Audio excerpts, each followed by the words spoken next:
নমস্কার, Shubhankar coil YouTube চ্যানেলের পক্ষ থেকে আপনাদের প্রত্যেককে জানাই স্বাগত। মিসলেনিয়াসের রেজাল্ট পাবলিশ হয়ে গেছে। আপনারা জানেন প্রত্যেকের রেজাল্ট আশা করি ইতিমধ্যে চেক করে নিয়েছেন। যারা নিজ যোগ্যতায় স্বচ্ছভাবে এই পরীক্ষা পাশ করলেন, প্রিলিমস পাশ করলেন এবং মেনের জন্য উত্তীর্ণ হলেন, তাদের সবাইকে কনগ্র্যাচুলেশনস, তাদের সবাইকে কুর্নিশ। আপনাদের যে মেন পরীক্ষার ডেট সেটা নিয়ে যে রিসেন্ট যে আপডেট পাওয়া যাচ্ছে পিএসসির প্রাক্তন ডেপুটি সেক্রেটারি স্যারের থেকে, যে আগস্ট মাসে আপনাদের মেন হওয়ার একটা সম্ভাবনা রয়েছে এবং সম্ভবত 31শে আগস্ট মেন পরীক্ষা নেওয়ার চেষ্টা চলছে পিএসসিতে।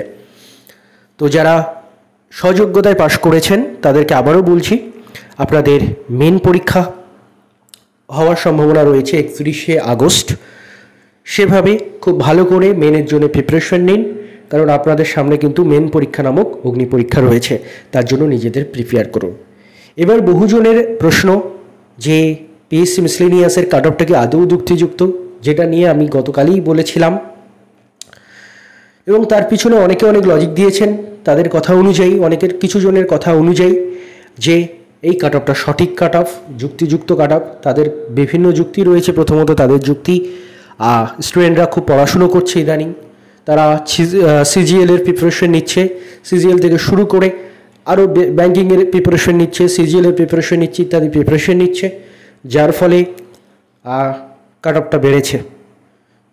তো ওয়েস্ট বেঙ্গলে হঠাৎ করে সিজিএলের প্রিপারেশন এসে 24 সালেই বাড়লো, 23 সালে বাড়েনি? না, জানতে ইচ্ছে করছে 23 সালে বাড়েনি? 23 সালে যদি বাড়তো তাহলে 2023-এর WBCS-এর কাট অফটা 101-এর কাছাকাছি গেল কেন? হতে পারে, সব কিছুই হয়। আচ্ছা, 2022 WBCS 2023-এর প্রশ্ন কঠিন ছিল। আচ্ছা, WBCS 2022-এর প্রশ্নটা তো অনেকটা সহজ ছিল। সেবারে তাহলে কাট অফ কত গেছিল? 130-এর কাছাকাছি। সেবার কেন তাহলে 145 গেল না? আচ্ছা, ছেড়েই দিলাম। আচ্ছা, WBCS-এ কতজনকে পাশ করানো হয় প্রিলিমস? 4,500 থেকে 5,000 জনকে। মিসলেনিয়াসে কতজনকে পাশ করানো হয়েছে? তার ঠিক দ্বিগুণ, 10,200 সামথিং।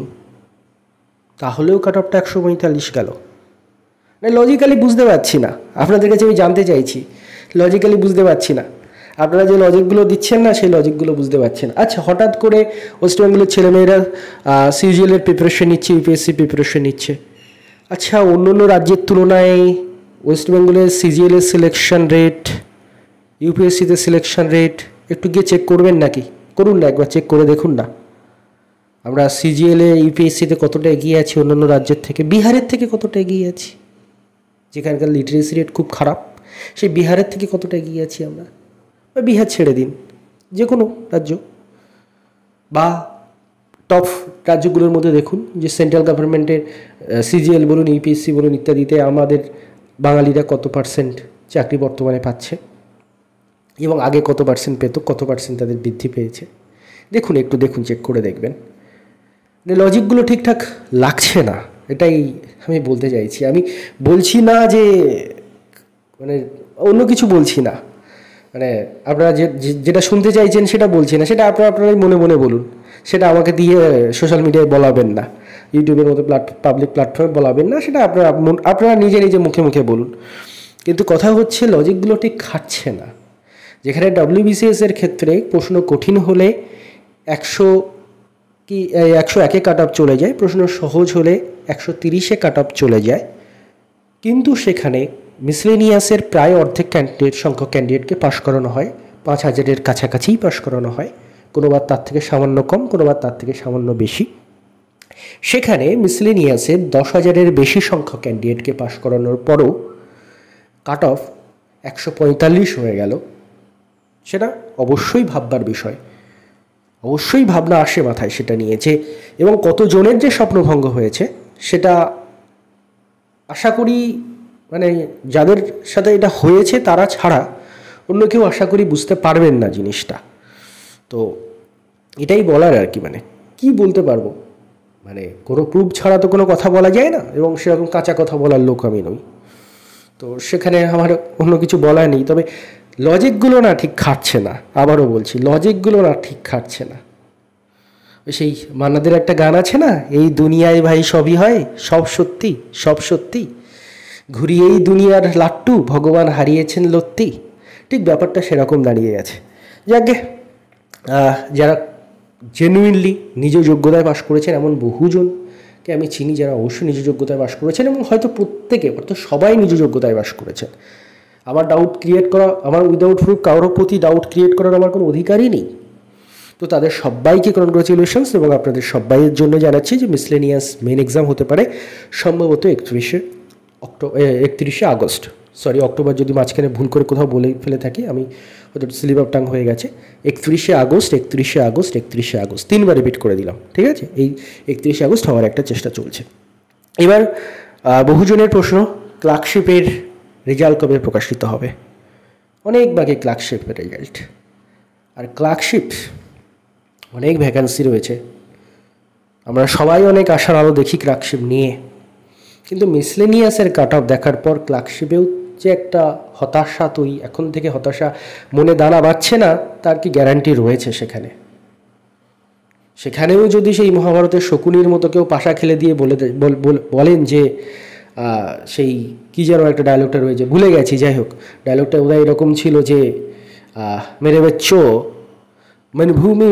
রণভূমি মে খেলা হো সে পেহলে মনভূমি মে খেলা যাতা হে। তো এখন যদি সেই মনভূমিতে খেলা চলতে থাকে ভিতরে ভেতরে, যাই হোক বাবা সোশ্যাল মিডিয়ায় কোনো কিছু বলতে নেই, যা বলেছি ভুলভাল, কোনো প্রুফ ছাড়া কোনো কথা বলতে নেই, কিছুই বলিনি, ছাড়ুন। তো ক্লার্কশিপ নিয়েও কিন্তু একটা মানে হতাশা কাজ করে আমাদের মধ্যে, এই কারণে, কারণ মিসলেনিয়াসের কারণটা অতিরিক্ত হাই গেছে, ক্লার্কশিপের মার্কস অনেক বেশি, ক্লার্কশিপের কোশ্চেনের টাফনেস অনেক বেশি, সেখানে কাট অফটা কম যাবে এটাই তো আমরা আশা করতে পারি, কিন্তু সেখানেও যদি বেশি হয়ে যায় সেটাও কিন্তু খুব ভাবাবে আমাদের। এবং তার সাথে সাথে ক্লার্কশিপে তো মানে সব জগা খিচুড়ি বানিয়ে রেখে দিয়েছে, 4টে শিফটে পরীক্ষা, কোন শিফটে সহজ কোন শিফটে কঠিন ঠিক নেই, এবং কয়েকটা শিফট বিশেষ করে 4th শিফট বা 3rd শিফট ইত্যাদি কোশ্চেন তো মানে ছোঁয়ার মানে মতো অবশ্যই ছিল, ছোঁয়ার মতো সেটা বলছি না, বাট কোশ্চেন ছিল কীরকম মানে যে মানে ফার্স্ট শিফট বা ওরকম কিছু সহজ শিফটের সাথে তার বিস্তর তফাৎ ছিল। পিএসসি নর্মালাইজেশন করবে না, পিএসসি আলাদা করে কাট অফ রিলিজ করবে না, মানে প্রত্যেকটা সেকশনে প্রত্যেকটা শিফটের জন্য আলাদা করে কাট অফটা রিলিজ করবে না, তার মানে সেই জগা খিচুড়ি, সেই এই দুনিয়ায় ভাই সবই হয়, সব সত্যি। যাকে এবার আসা যাক যেটা হচ্ছে বিস্ফোরা আমাদের কি না, ওবিসি কেসের কী খবর? আজকে ওবিসি কেসের ডেট ছিল, আবারও ডেট ছিল 15 তারিখের পরে, আজকেও ওবিসি কেসের ডেট ছিল। ওবিসি দুটো কেস আপনারা জানেন, একটা 2024-এর কেস যেটা ডেট 22 তারিখে টেন্টেটিভ ডেট দেওয়া রয়েছে, আর একটা রয়েছে যে ওবিসি যে রিসেন্ট সার্ভে করলো সেটা নিয়ে একটা কেস রয়েছে চিফ জাস্টিসের বেঞ্চে, সেটা 15 তারিখ ডেট দেওয়া ছিল, চিফ জাস্টিস অসুস্থ ছিলেন যার জন্য ডেটটা পিছিয়ে 18 তারিখ দেওয়া হয়। আজকের সেই বিষয়ের খবর হলো, দেখতে পাচ্ছেন এখনও পর্যন্ত 18 তারিখ রয়েছে, সিরিয়াল নাম্বার 13তে রয়েছে, কিন্তু সুপ্রিম কোর্টের তরফ থেকে একটা নোটিশ জারি করা হয়েছে। নোটিশটা আমি আপনাদের দেখিয়ে দিই যে honourable chief justice will not be holding the court on 18/7/2025 Friday, hence the sitting of the Chief Justice Court comprising Honorable the Chief Justice and the Honorable Mr. Justice K. Binod stands cancelled. তো যাই হোক আজকে যে মামলাগুলো আমাদের chief জাস্টিসের বেঞ্চে ছিল বা চিফ জাস্টিসের ডিভিশন বেঞ্চে ছিল সেগুলো আজকে উঠছে না, এটাই হচ্ছে খবর। তো এটাও একটা আবার অপেক্ষা করতে হবে আমাদের কবে ওবিসি কেসের আদৌ ফয়সালা হয় কি না। সব এই দুনিয়ায় ভাই সবই হয়, সব সত্যি। ধন্যবাদ আপনাদের সবাইকে।